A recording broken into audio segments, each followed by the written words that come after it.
Essa é só a língua. E a gente fica super Mas aí confuso. a gente vem para uma coisa muito polêmica, O quê? que é o pronome neutro, é a Ih, falou com a linguagem que pessoa quer... certa. Linguagem não binária. Linguagem não binária, porque falam, se a linguagem ela muda, então vamos mudar agora. Mas também não é assim. Não, aí é um... Aí...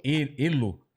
Não, não aí é é ele carnaval. nem ela, é elo. Ah. Não é, Não. menino nem menina, é menine. Menine. O nome disso é palhaçade. É, palhaçada. Meu filho, ele ia adorar essa linguagem, porque ele tá no sapo, o CIP, no LIV, o PIP e Kini. Ele já tá aprendendo linguagem neutra sem você saber, né? Tá vendo? ECP no LVP perqueneque. É um absurdo. É um absurdo. E eu não entendo, porque a linguagem ela não é preconceituosa. Preconceituoso é quem usa a linguagem, né? A linguagem em si ela é um instrumento, entendeu? Eu não consigo ver. E a gente tem várias palavras também que elas não designam, por exemplo, presidente, né? Presidente é para homem, para mulher, né? E qual que é? Por que nasce isso? Por que se faz um alarde? Às vezes a gente também fica muito preocupado e é uma parcela muito pequena também que faz esse barulho e a gente fica preocupado também. Exato, nem 2%. É, exatamente. Vamos lá. O dialeto não binário eu chamo de dialeto porque Deixa eu só trazer um pouquinho pra cá. Aí. é um modo de falar, né, de um grupo específico, marginalizado, e isso que designa o que é um dialeto, né? Dialeto é um modo de falar de um grupo que vive à margem. Não no sentido de ser menor, pior e tal. À margem no sentido de não ser o grupo do centro. É um mainstream. Exato, ótimo, muito obrigada. O dialeto não binário, ele só interessa aos não binários e às pessoas aos militantes de ideologias de gênero. Essa é a grande verdade. E ele não faz o menor sentido. Por quê? Vamos lá. A língua portuguesa vem do latim. No latim havia o gênero masculino, o gênero feminino e o gênero neutro. Na passagem do latim para o português, o que era neutro se tornou masculino. Logo, quando eu digo boa noite a todos, eu já estou incluindo todas, porque o masculino, na nossa língua, faz o papel do feminino também, do neutro. Entendi. De tudo. Isso não é machismo. Isso é regra. Isso é regra e as pessoas querem achar machismo em tudo. Então, quando alguém diz boa noite a todos e a todas, essa pessoa está sendo redundante. E quando já abrange. Já abrange. E quando essa pessoa diz boa noite a todos, a todas e a todes, essa pessoa está sendo ridícula.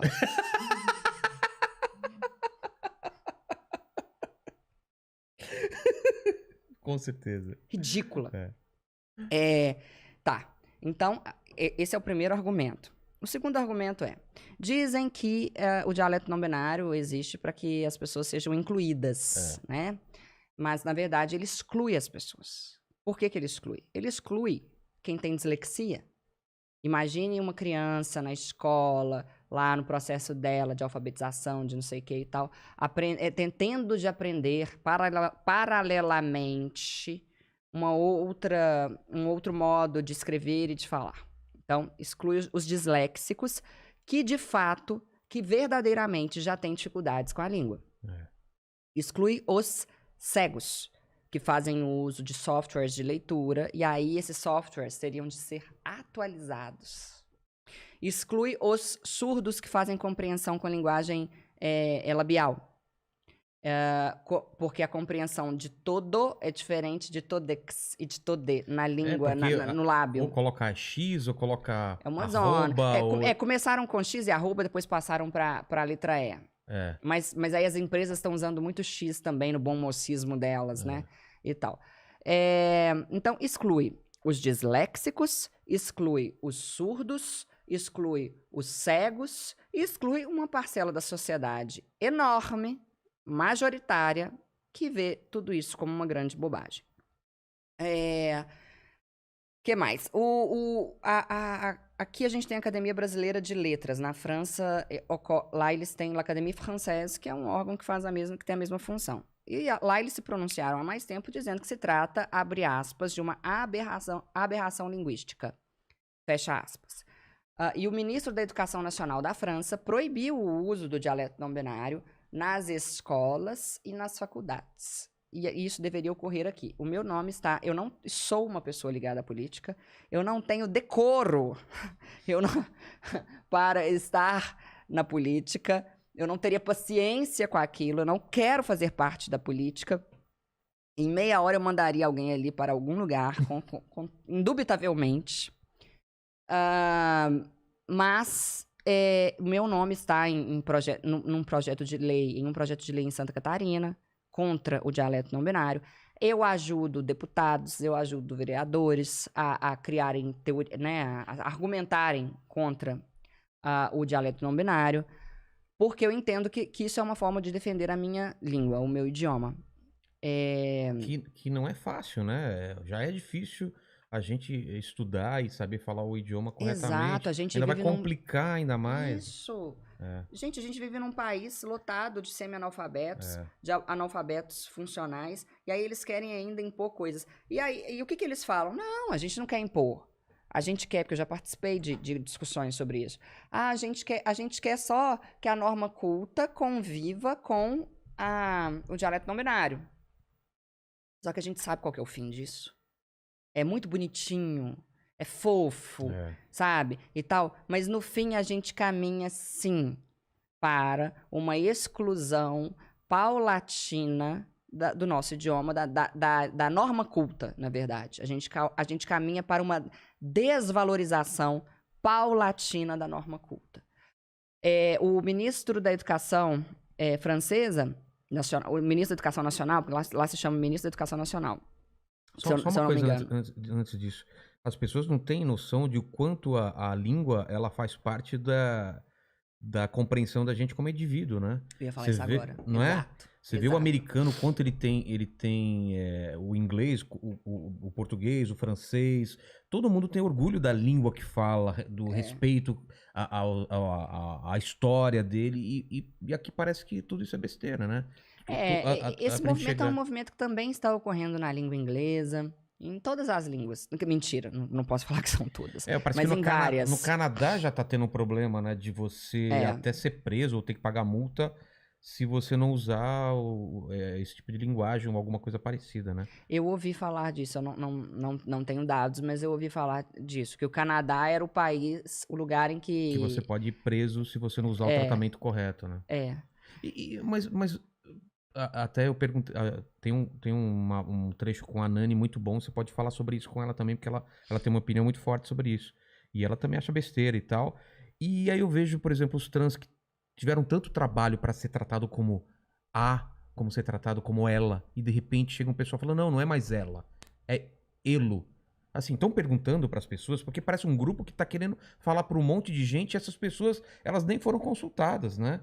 Então, se você... Mas de acordo com eles, desculpa te interromper, de acordo com eles, a pessoa não binária, que não se identifica nem com gênero feminino, nem com gênero masculino, ela pediria para ser tratada assim. Pelo que eu tô entendendo, você olha pra Nani, você vai falar ela. Sim. Olha pra você e fala ele. Mas o não binário falaria por favor, pronome neutro, entendeu? Linguagem não binária. Pelo que eu entendi, porque também somos homens. Eu entendi isso, e tem pessoas que falam não, que essa linguagem vai substituir aquilo que a gente tava falando. Em vez de tratar tudo quando é genérico, vai ser linguagem neutra. Pelo amor de Deus, então tomara que eu morra Então, antes. em vez de falar ele ou ela, não, já fala elos, e aí já é todo mundo. Agora, sabe o que me dá muita... Não sei, alguém no chat aí pode ajudar a gente também pra saber como que tá isso. Sabe o que me dá raiva? O Max foi mais rápido. O que ele falou? Ele puxou uma matéria aqui, ó. Canadá aprovou uma lei que criminaliza o não uso de pronomes neutros para quem exigir ser tratado por eles. Sim, a gente falou isso em algum podcast aqui acho que, se não me engano, foi com o Rolandinho. Pode falar. Aí a chamada é aqui. Quando uma lei semelhante será aprovada no Brasil para obrigar pessoas a usar ele? Tomar banho. Então. Vai aprovar o tipo de lei, gente? Lei para alfabetização das pessoas. Olha só que interessante. Mas você ia falar alguma coisa sobre a França, eu te cortei, só para você não perder a linha. O ministro da Educação, da Educação Nacional lá na França, ele falou, e eu concordo com ele, que esse dialeto, em que ele é prejudicial? Ele é prejudicial principalmente na interpretação de um texto. né? Para você entender o que está escrito, gente. É outra língua. Então, na interpretação, para você escrever, enfim. E outra coisa, é arbitrário. Colocou-se uma letra E, e aí, tá. E aí, como é que eu vou... Alface. E pente, e alface, e elefante. Elefante, Como é que vai ser isso? É. Entendeu? É um total... Olha, o Brasil, quer dizer, isso aí é mundial, mas é um... Mas sabe o que me parece? Parece que a gente não tem problema sério pra resolver, não é? Exato. Pô, o homossexual que tá tomando lampadada na Paulista, sabe? A mulher que tá sendo agredida na casa dela, essas coisas são importantes. E o jeito que vai ser tratado, você acha que a mulher na periferia tá preocupada, ou o trans tá preocupado com isso? Olha, Não é? você falou uma coisa ótima, que é o seguinte, complementando. Trata-se de um modo de falar de uma elite progressista. É, uma elite. É uma elite progressista. Por quê? O menino lá da favela... Tá sendo discutido no Starbucks isso, entendeu? Exato. Obrigada. É isso. É discussão de Starbucks. E outra coisa, o que me dá muita raiva é quem difunde isso, os maiores responsáveis por isso, são os professores universitários. Ah, é? São os maiores responsáveis por isso. Teve agora o Museu da Língua Portuguesa. O museu fez isso. Eu já dei algumas entrevistas sobre isso. Eu brinquei, eu falei, gente... Foi um comunicado? Foi o quê? Foi alguma coisa no Twitter. Que eles falaram, se eu não me engano, todos, todas e todes. E eu falei, é museu, né? Já sepultou. Tá ótimo, eu fiz piada com a desgraça. Eu falei, museu, já sepultou.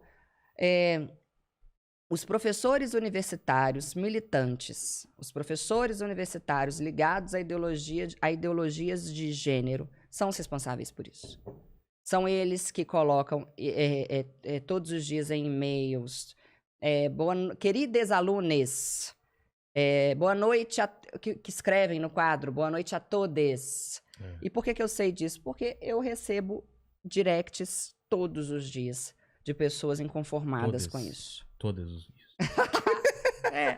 Então, assim, é triste. É triste ver um professor colocar a ideologia dele acima da norma, do estudo, do que é correto, do que é certo. E aí vem algumas empresas e entram nesse bom mocismo.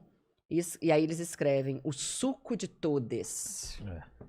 Sabe? É uma babaquice. Mas é uma babaquice. Eu acho que seria muito legal se a gente tivesse num nível de alfabetização absurdo. Se a gente tivesse um nível de leitura que 80% das pessoas leem 10 livros por ano e tal. E aí a gente começa a pensar, pô, todo mundo escreve bem, todo mundo é alfabetizado. Vamos pensar sobre isso. Só que não, a gente não tem nem isso.